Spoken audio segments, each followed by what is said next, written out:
Bill Gates ignore la coalition de leaders africains, ignore les demandes de Lindsay McGoy et les nôtres. Les choix de la Fondation Gates s'imposent aux Africains, sans aucun contre-pouvoir assez puissant pour les remettre en cause. C'est le cœur du philanthrocapitalisme, les investissements d'un milliardaire, parfaitement alignés avec les intérêts de l'agrobusiness. Idéologiquement, M. Gates est un fervent défenseur du capitalisme. Donc la question, c'est de savoir si le capitalisme peut remplir la mission des gouvernements, c'est-à-dire aider la population. La clé du système Gates, c'est sa structure financière, la manière dont ces 50 milliards de dollars d'actifs sont utilisés. Tout cet argent est en fait investi en bourse, dans différentes entreprises cotées. Et pour cela, le couple Gates utilise un trust financier.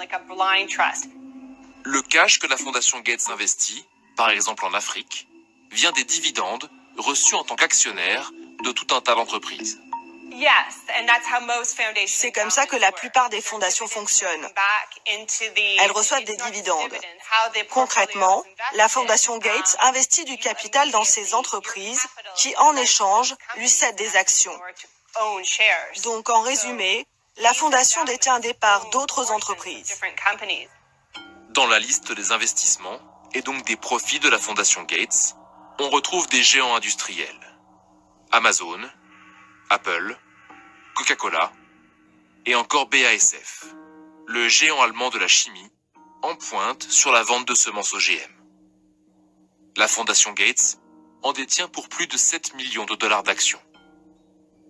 Les profits d'Amazon, une partie va dans les caisses de la Fondation Gates. Les bénéfices de Coca, une partie va aussi à la Fondation Gates. L'argent généré par les ventes de semences OGM BASF dans les caisses de la Fondation Gates, encore une fois. Avec Gates, Wall Street gagne à tous les coups.